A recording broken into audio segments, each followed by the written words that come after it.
Hi, everyone. Thank you for being here tonight with us. We're going to talk about how to save the College Lodge Forest, and we're going to hear from Joan Malouf from the Old Growth Forest Network. So in a normal year, we would be doing this in person. We do the same thing we did with Mossy Point last year, or Owens Falls before that, and Stella before that. So I definitely miss doing that, being with everybody. But I guess on the bright side, doing this online, more people can attend, and more people from all over the country are here tonight. So there is some positive with being able to do this online. So I'm J. Gene Rose-Burney. I'm the Deputy Director at the West New York Land Conservancy. And I think I just want to start by thanking the Friends of the College Lodge Forest. There's 30 or 40 people who have been spending a lot of time for years, this year especially, helping us raise the money to protect the College Lodge Forest.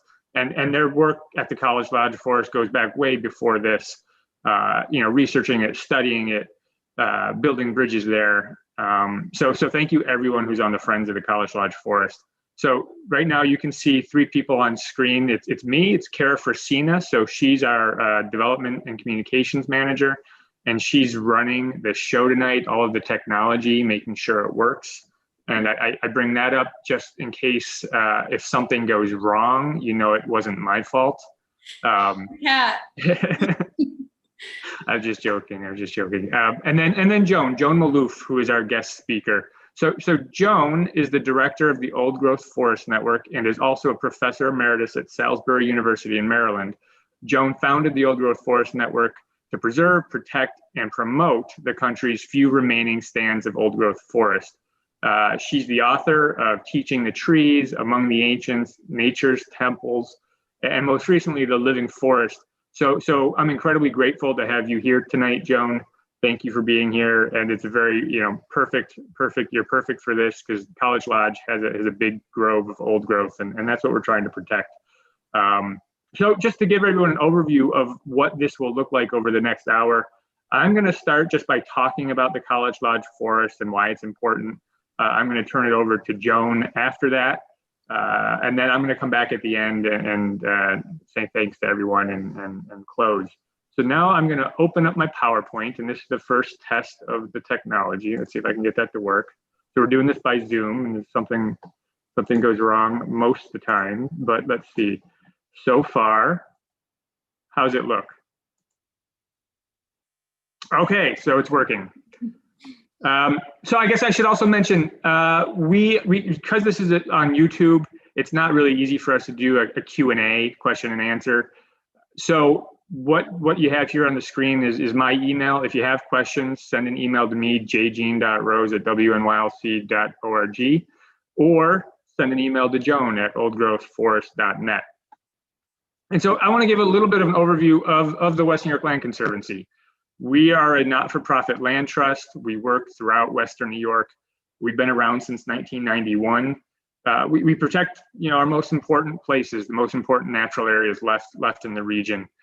We have nature preserves like this Stella Niagara Reserve on the Niagara River in Lewiston, a 29-acre property, beautiful meadow, beautiful views of the river, quarter mile of shoreline trails. Just last year, the community helped protect a place called Mossy Point, which is at the headwaters of the Niagara River, a beautiful 200+ acre forest surrounded by 1,000 acres of protected forest with a creek that runs right through the middle. We also protect a lot of farmland. So we work with farmers who want to keep their land in agriculture, and we help them protect that land. So let's go back to the College Lodge, why we're here tonight. I think a lot of you have probably been to the College Lodge Forest, but for a lot of you haven't. So this maybe will be new for you. The College Lodge Forest, it's one of the most, I think, ecologically important places in Western New York. Diversity, great biodiversity, old growth forests. We're going to talk about that a little bit more. But it's a community gathering place. It's special to people, it's special to the community. It's been important for almost 100 years as a gathering place. If you go back to the 1930s, students at the Fredonia College used their own student fees. They raised their student fees to buy this land. up in the hills above the college. They wanted a place to get away, sort of a retreat. And so they've used that. The college has used the forest as a place to get away, a place to study, to bring students to, and there's events and weddings. In the 1960s, the land was transferred to the Faculty Student Association, which is a nonprofit auxiliary of the SUNY Fredonia, the university in Fredonia. And so they've owned the land since the 1960s and managed it. More recently, there's a historic lodge there. There's other facilities. There's miles of trails. It's a 201-acre property that they own. It's become, it's expensive to maintain. And so maybe 5 or 6 years ago, the FSA had considered, how do we raise the money to maintain these historic buildings, these trails, the forest? And they considered logging the forest, including the old growth. And fortunately, a lot of people and the FSA, they decided not to do that at the time. People like John and Priscilla Titus, really worked hard to make sure that this place, wouldn't be logged. But the reality is the FSA, they still need to find ways to raise money to maintain the land, to maintain these buildings. And fortunately, about 3 years ago, we started working with them, and we came to the idea that, we could buy the land from them. They could then use that money to maintain the buildings that they would continue to own. And so the FSA, they don't want to cut the forest, but they do need to raise the money. And so this would be the perfect way to save the forest, protect the old growth trees, keep the land open as a publicly accessible nature preserve. And then the FSA can continue to run and operate the historic college lodge, the other facilities. And so it's sort of like this perfect combination, perfect partnership. But we have until the end of this year to raise the money. We need to raise $790,000 to buy the land, to have money to maintain the land ourselves, to do some improvements to trails. And we're very close, fortunately, but we have to raise $790,000 by the end of the year.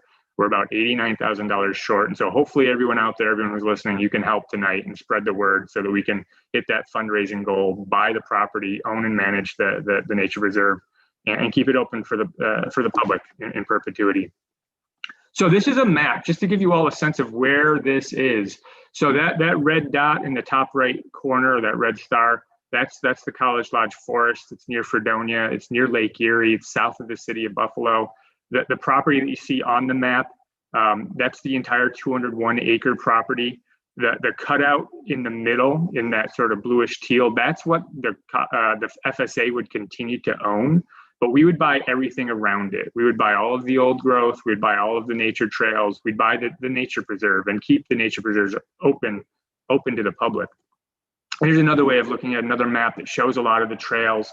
And again, that red is what the FSA would continue to own with that historic college lodge. And then we would own the nature preserve. So this is a picture of that historic college lodge, the college lodge itself, where the name comes from. This beautiful lodge. It's been an event space for since the 1930s. Well, when it was built, since it was built after the 1930s. Weddings, retreats. Student groups come up here and spend the weekend and then do research and studies at the College Lodge Forest. It's still, and even today, this year less so, because of the pandemic. The students aren't coming up here. But it's been a place for students, for artists, for kids to come and experience nature, to touch nature, to plant trees, to paint. And it's such an incredibly important place to people who live nearby, to people who've been to SUNY Fredonia, to students, to researchers, to faculty. And we really just want to try to protect it so that it can always be this place for people. And then, like I said, the biodiversity here is pretty astounding. So there's more than 500 species of plants have been found at this property. And some of our Eric Danielson, Priscilla Titus, and John Titus, and others, even just this year, even though this place has been studied for almost 100 years, they've added 100 new species of plants that they've identified just this year. 146 species of birds, migratory birds, nesting birds, ducks, everything. It's a really high number of birds, 18 species of mammals, 15 reptiles and amphibians, 30 dragonflies and damselflies, 14 butterflies, 13 moths, 89 species of fungi. And I'm sure the list, it's probably much larger than that. Even though it's people have been going there and doing research there, we're still finding new things every day, every time we go there. And again, let's go back to that map. Another really cool thing about the College Lodge Forest is where it sits geographically. So it's on a continental divide, that yellow dashed line. On one side of the property, when it rains, the water drains towards Lake Erie, towards the Niagara River, Lake Ontario, St. Lawrence, and the Atlantic Ocean. And on the other side of the property, the water drains towards the Allegheny River, goes to the Mississippi River, and goes out to the Gulf of Mexico. And the divide is right through the middle of this property. When you go there and you park and you walk along the driveway in front of the lodge, you can literally see, on one side, the land slopes towards Lake Erie, and on the other side, the land slopes away from Lake Erie. And that's literally the divide between these giant drainage basins. And then just the old growth. So there's about 15 acres of old growth forest at this property. And that's big for Western New York. Most of our region, most of New York State was farmed. And so to find a grove that big is pretty special, especially where it is so close to the lake, so close to Fredonia. And in that old growth forest, one of the really special trees are these hemlocks. So you've got some really, really old 300 to 400-year-old hemlocks along the wetland.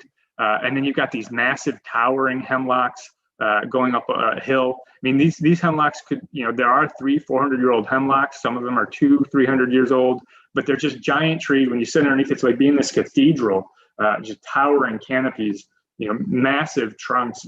Honestly, I've never seen hemlocks this big. In our region, they don't get that old. And in that old growth forest, you also get, old beech, old black cherry, sugar maple. There's a big diversity of trees, of old growth trees in the forest. And then in the understory of the old growth, you have a really great diversity of other plants. Canada lilies, these orchids, the pink lady slippers that you see in the picture. There's big 100 pink lady slippers in multiple different patches throughout the property. And there's 7 different species of native orchids at the College Lodge Forest. And as long as I've been at the Land Conservancy, none of the properties that we've been able to protect have had orchids. So that's like a sign to me that, when you have native orchids, and then here's 7 native orchids, it's a really, really special place. And again, just this year, some of our ecologists, they found 3 new species of orchids at the property that hadn't been identified before. So each year we're finding more. And then going to the wetland. So the old growth forest is spectacular. The rest of the 168 acres of the forest is really, really phenomenal too. And like I said, there's 4 or 5 miles of trails year round, walking, hiking, snowshoeing. But there's also this really impressive wetland right along the edge of the property. And, this photo is just from a couple weeks ago, and it just reminds me of like this boreal bog up in Alaska. It's just this incredibly colorful and beautiful looking wetland. It's actually a large beaver pond. And there's some really cool things in the wetland too that we're going to be able to protect. So you can see the yellow flowers in this photo. These are, it's a carnivorous plant. These are bladderwort. There's at least 2 species of bladderwort here that grow in the wetland. And again, these are carnivorous plants. These eat little microbes and amoebas underwater. And there's also this freshwater bryozoan. So this gelatinous blob that you see in the photo, it looks a lot like maybe a salamander egg casing. That might be what I thought it was if I saw it in the water. But it's actually a colony of little animals. Bryozoan are animals. And there are bryozoan that, in salt water and warm salt water create structures that have hard exoskeletons, and they look a lot like coral. And at the College Lodge, they don't create this hard exoskeleton, the freshwater bryozoan, but essentially, I kind of think of them as freshwater coral. And to have these in the wetland, I've obviously only seen this in a couple different places in my life. So it's really cool to find that here. And it's a sign of high water quality, among other things. And then the birds. So, I'm a bird watcher, I suppose more than anything. I go out, I hike, I watch birds, all year. Buffalo, Niagara is a really great place to be a bird watcher because of the lakes, because of the Niagara River, because of migration. And College Lodge, the College Lodge Forest, is really a spectacular place to go see an incredible diversity of birds. And one of the reasons is that it's on the edge of it's pretty near Lake Erie. And so you get the bird migration passing through College Lodge, the waterfowl and songbirds and raptors. And these images, you might recognize some of these, but this is radar of birds migrating, both of these images. So at night with songbirds, they tend to take off to fly to migrate at dusk.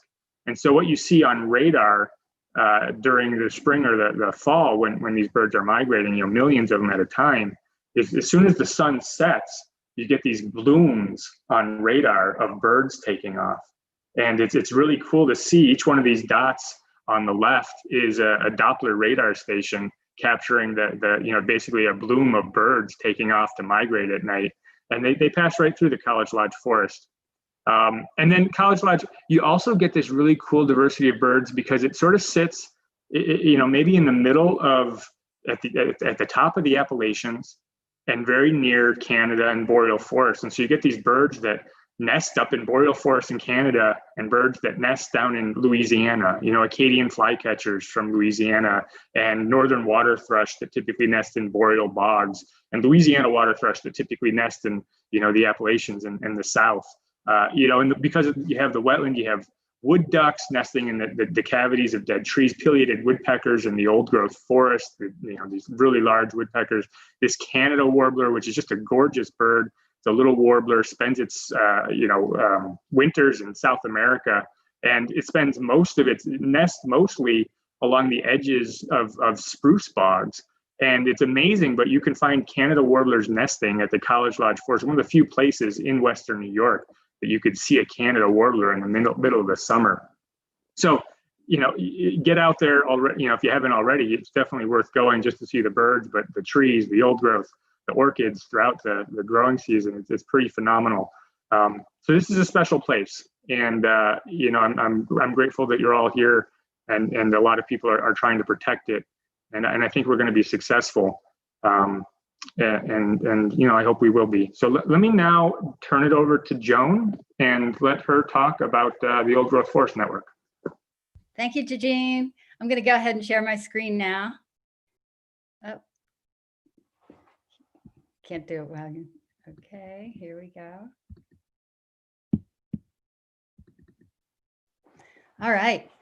I wish I could see the audience. That's one of the biggest differences in 2020, because I love going places and talking with people about trees and forests. But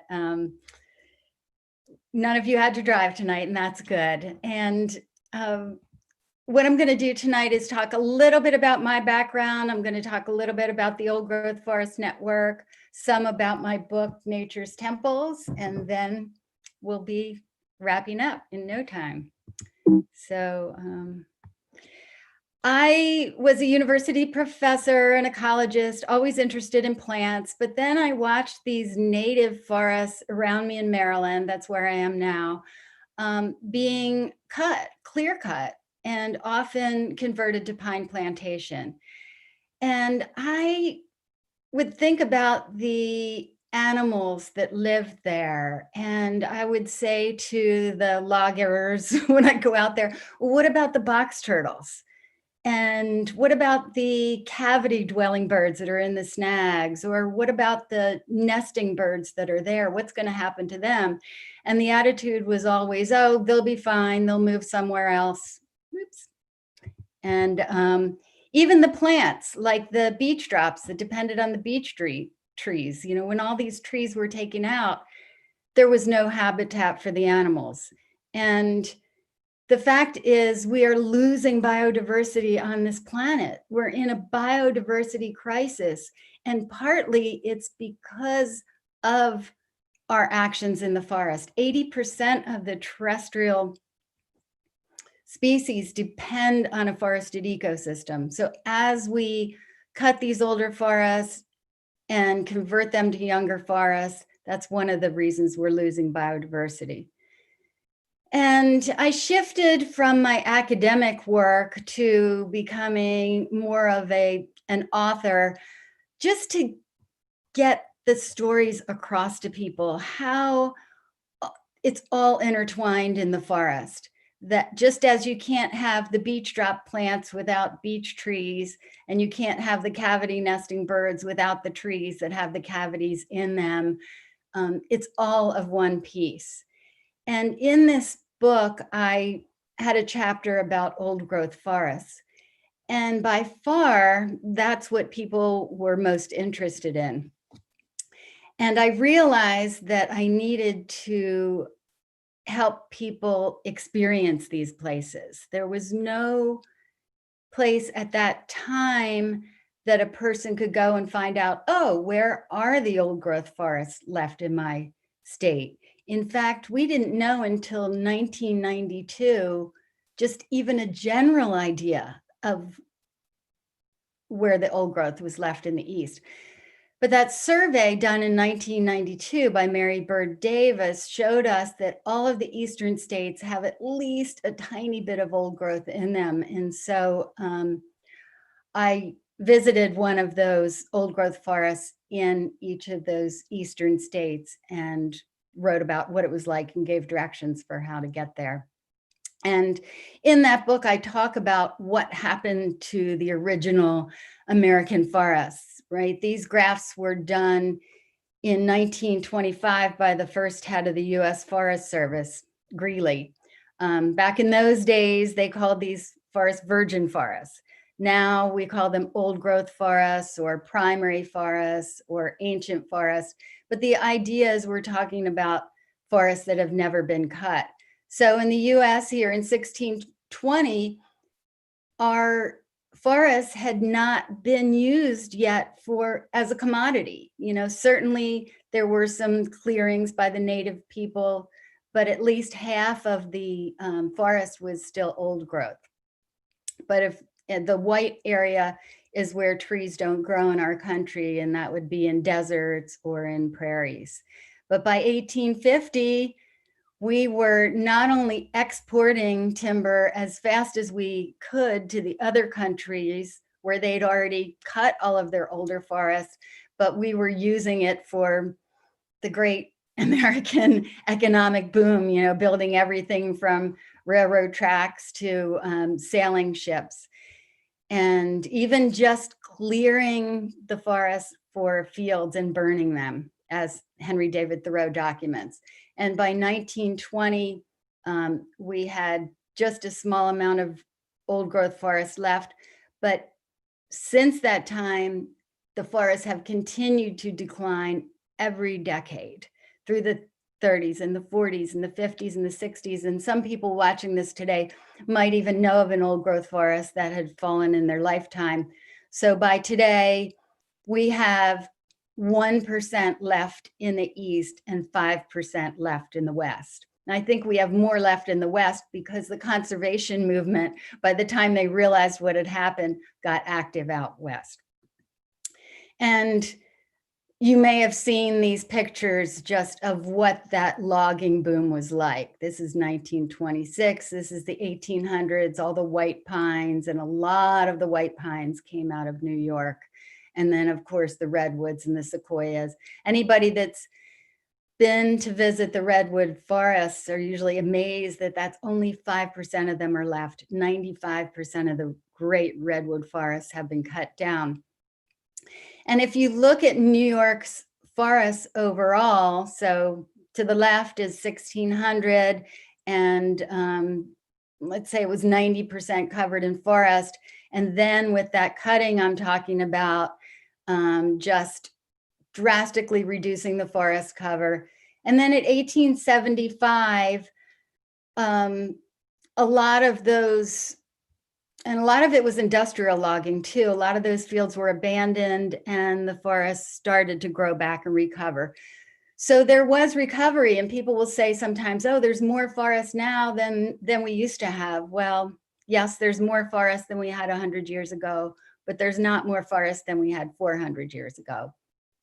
And also that forest on the right, that forest in recovery, is much younger than the forest that's on the left half of this graph, right? That was the original forest. That was the old growth forest. Now we have second growth forest, third growth forest, and just a tiny bit of old growth that managed to sneak through. So there's two ways to look at this story. You can look at it like, oh man, that's depressing. You know, we cut all these forests down, and why didn't anybody say stop? You know, I think about that a lot. Like, what if in my community somebody had said, wait, let's save 200 acres over here of this original forest? Imagine how amazing that would be if every area had old forest left. But it's not, and it didn't happen. So what can we do now? That's why I found myself thinking, what can we do given this state of the forest that we've inherited? Well, we could just say, oh, well, too bad, most of it's gone. Or we could say, not only are we going to not allow any old growth that managed to escape of that tiny, precious 1% be cut, but we're going to take some of those second growth forests and we're going to allow them to recover. And if they're fortunate and if they can escape the vicissitudes of nature, I'll put it that way, all the storms and fires and things, then they can recover to old growth status. But we have to want it to happen. We have to be intentional about it. And so that became my calling. I was driving around to visit all these forests for my book, Among the Ancients, and I realized that there's hundreds of miles between one little patch of old growth and the next, and that the average child in this country, in the East certainly, will probably never get to see an old growth forest. So what can we do about that? Because if we don't have a generation that can fall in love with these forests, we're not going to have a generation to protect them. So I started thinking about this idea of protecting the old growth and connecting the next generation with the older forests. And I realized that what we needed was an organization to do this. And the vision that I had was a network of forests across the United States, one in every county where forests can grow. These forests would be open for visitors and never logged, and they would be protected by a network of people inspired to protect them. So you look at the map and you see the colored areas, and those are different forest types. Those are the areas where we can have forest cover. You know, when I first had this idea and I brought up the map, I Googled, you know, counties in the US, and this map came up and I was like, oh my goodness, this is going to be a big job. There's over 3,000 counties in the US. I had no idea, but about 2/3 of them, or 2,300 counties, can support forest growth. So that became the goal, because if we can allow a forest to recover and get ancient again, if there's no old growth left in a county, then no child will be too far from one of these forests. So in a certain county, a forest, well, like in Chautauqua County, if we preserve College Lodge, then we put that in the old growth forest network, and children in that county can go visit that forest and see what older forests are like. But another county may only have an 80-year-old forest. That could be the oldest forest, but still, let's protect that forest and let it get older and be open. So this was a big job. I knew I needed an organization to do this, and that was the beginning of the Old Growth Forest Network around 2012. So how does this work exactly? Here we are in New York. There's 62 counties in New York. So that's a lot of work right there. And these are all counties that can support forest growth. So they're all potentially in the Old Growth Forest Network. So what we do is look for volunteers to help us. We call them county coordinators, somebody on the ground, and we say, okay, here's your mission. Go out there and look for the oldest forest in your county. It's protected from logging, open to the public, relatively accessible. And if you find one, we'll put it in the Old Growth Forest Network. We'll dedicate it. So these are the volunteer county coordinators we have so far in New York. So for Chautauqua County, our county coordinator was Chris Merchant, and thank you to all these county coordinators. Maybe some are watching tonight. But there's a lot of counties without county coordinators. So if somebody gets inspired and lives in one of these counties and wants to do this work in your county, you can go to our website and sign up for that. Here's where we are today with the New York counties in the Old Growth Forest Network. The ones in green are the ones that we have already dedicated into the network. Yay! The ones in yellow, the counties in yellow, are places where people have nominated forests to the network, and we just need to work on making sure that they're protected, et cetera, et cetera. And the white counties are where we're still looking for the perfect forest for the Old Growth Forest Network. And I'm sure some people are squinting going, oh, what are the forests in those counties? But if you won't have time to read it all, your eyesight's not that good, you can go to our website. I'll show you that page in a minute. And this is, this is just a happy page to show what the dedications look like of the forests that are in the network. This is pre-COVID, of course. Our dedications right now, we're still doing them. They're a lot smaller, they're masked. Sometimes they're virtual. We do it by video and share it, but the dedications have been continuing, and it's a celebration when one goes in. And it's a national project, so we now have 113 forests in 23 different states.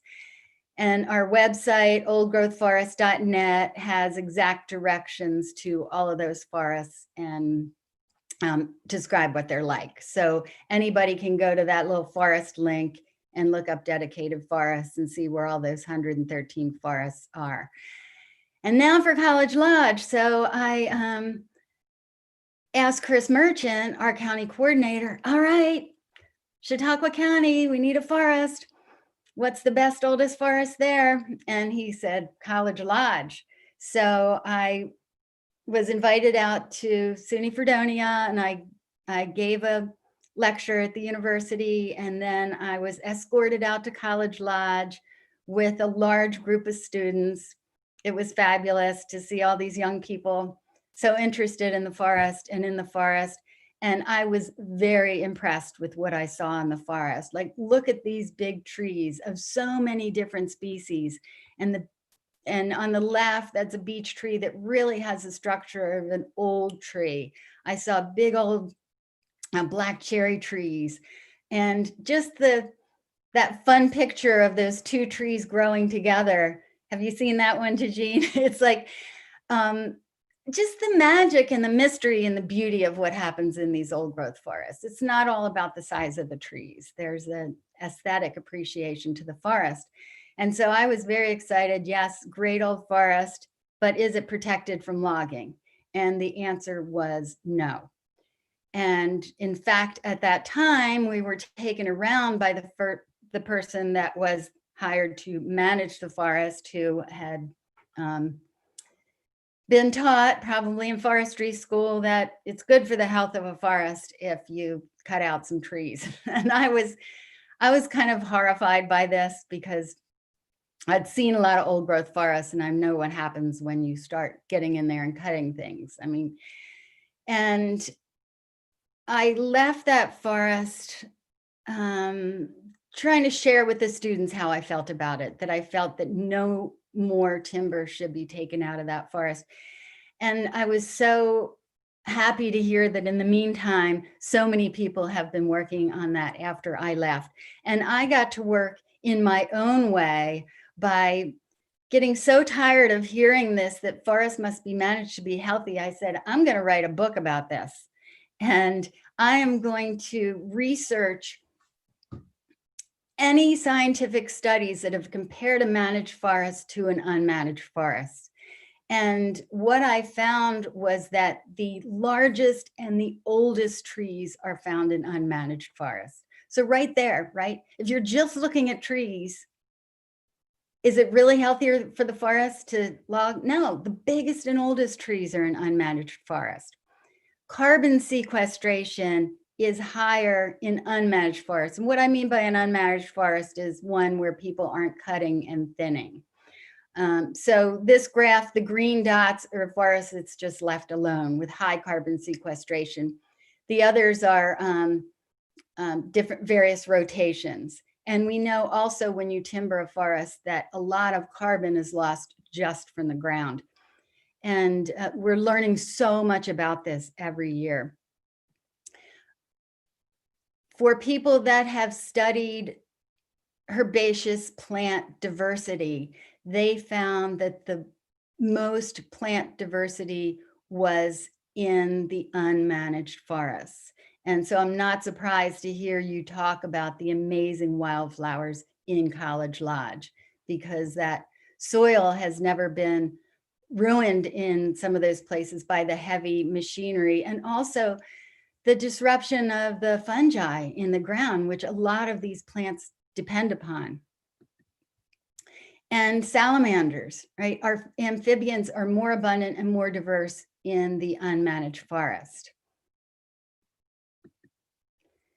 Bird species, right? We all know that there's some bird species that like early successional forests, but there are many bird species that like the older unmanaged forests, where you're going to have a lot of snags, you're going to have a lot of cavity, you're going to have a lot of insects in there for them to feed on, you're going to have a lot of spaces to hide in the nest.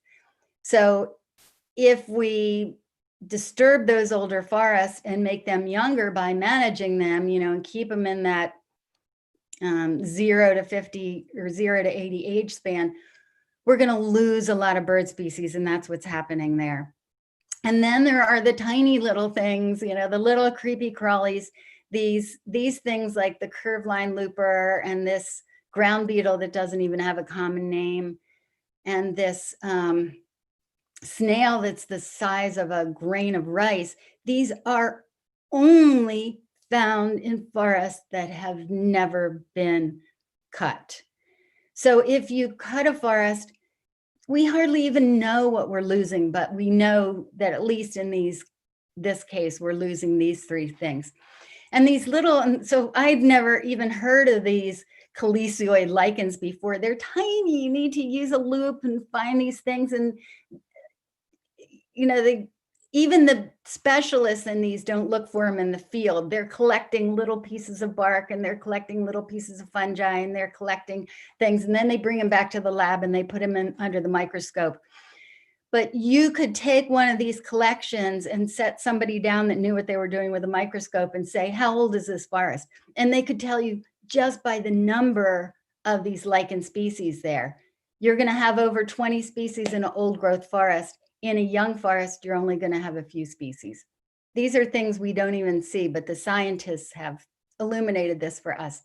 And mushrooms, right? If you love mushrooms, I mean, we all love the beautiful diversity of mushrooms, and we're just really coming to appreciate how important they are for the trees in the forest. More mushroom species in older native forests that haven't been cut. That means you're managing the forest, you're eliminating mushroom species. So here's the cheat sheet. These are the notes. The older managed forests, higher carbon sequestration, more salamanders, more lichens, more beetles, more fungi, more snails, more herbs. So what's the healthiest forest? Yeah, the healthiest forest is one that's left alone. So this is a group shot from that day I visited College Lodge, and wrapping up now just to say that these old forests are so important. We need to work together to retain them. And that's going to take a community of people who care. People that are not only identifying these species, but people that are donating money, and people that are, you know, vocal about it and talking to others. So I want to thank everyone out there that has been involved with College Lodge and made sure that the cutting has stopped there and made sure that these species get documented. And thank you to the Western New York Land Conservancy for recognizing that this was a special place that needed to be preserved. And we would love to dedicate College Lodge into the Old Growth Forest Network someday. Thank you. Thanks, Joan. That was great. And definitely we certainly will add the College Lodge Forest to the Old Growth Network as soon as we're successful. And hopefully we'll be able to do a dedication in person. Yes, exactly. So we wanted to take I guess, show a video. Kara, if you can run that video. This is a video that we created at the College Lodge Forest over the summer. So it's got all these great summer colors and summer animals, and you know, remind us of what it was like 2 months ago instead of the sort of gray, rainy day that it is today.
Great, thank you, Kara. I'm going to show my slides again. Let's get to the slides. And let me make sure this works. Let's see. All right, so I think the slides are back on. Okay, so this is a photo again from just a couple of weeks ago, you know, showing the forest in its full fall colors, Lake Erie in the distance. You know, I should say that, you know, we first started working on this at the Land Conservancy, you know, 3 years ago. Nancy Smith, our executive director, went out there and visited and just, you know, fell in love with it. You know, we knew we had to work there. We knew we had to protect it. We didn't have the time or the ability to do it, but we had to. And so we did. We jumped right in. We are very close. You know, so many people have donated over the last 3 years to make this work. We need to raise $790,000 by the end of this year in order to protect this place. And the community has really led the way. The Friends of the College Lodge Forest have led the way. We have a grant from New York State. We have a grant from, well, New York State, the parks. We have a grant from the U.S. Fish and Wildlife Service. In the middle of this year, a few donors put their money together to create a $200,000 challenge gift that when we match that challenge gift, you know, we'll be done. We'll hit our goal. And so this is the Lene Foundation, Scott Beeler and Kathy Lasher and the Marjorie Gallagher Foundation put together that $200,000 challenge gift. We've had more than 200 people, just individuals, donate, you know, small amounts, large amounts. And right now we're $89,000 away to hitting our goal and being able to save the forest. So, you know, if you can, please do donate any amount. Small, it adds up. Large, it adds up. We're very close, and I think we'll do it. You know, so anyone that can donate, larger amounts, there are naming rights. So, one donor could name the preserve. You could have the beaver pond named in your honor, or the bird watching blind, or this nice wooden footbridge. There's an outdoor amphitheater that you could have named in your honor, or have your name listed on the plaque. And then, everyone over $2,000 can be listed in our newsletter. And this is just something that you can do, either for yourself or for a loved one, or someone important to you. It's something that you can sort of memorialize and honor someone special in your life by protecting some place special to so many people. So it's easy to donate. You can go to our website, wnylc.org, and just use your credit card. You can send a check made out to Western New York Land Conservancy to P.O. Box 471, East Aurora, 14052. You can also just make a pledge. You could pledge over the course of a year or 2 years or more. Call me, give me a call, 716-687-1225, extension 113, or email me, jgene.rose@wnylc.org. So this place really is the most special place that I've had a chance to work on since coming to the Land Conservancy about 8 years ago. I grew up in Buffalo. My parents worked at a nature preserve called the Beaver Meadow Audubon Nature Center. And this nature center near Buffalo, basically my parents were there all the time. It meant I was there all the time. I grew up, in this forest. There's this big beaver pond. There's an actual patch of old growth forest behind the beaver pond at Beaver Meadow that's, has these towering trees. It's the big woods, lots of trails. And so this is, being able to experience this, like going in the mud and finding, little aquatic insects and frogs, and, watching people do bird banding, and being there with my parents and my little brother. That's when I fell in love with nature. That's that experience of growing up at this natural, at this place, is the reason why I do what I do today, is the reason why I work at the Land Conservancy. Being able to experience nature, you fall in love with it, and then you want to protect it. You want other people to be able to experience it.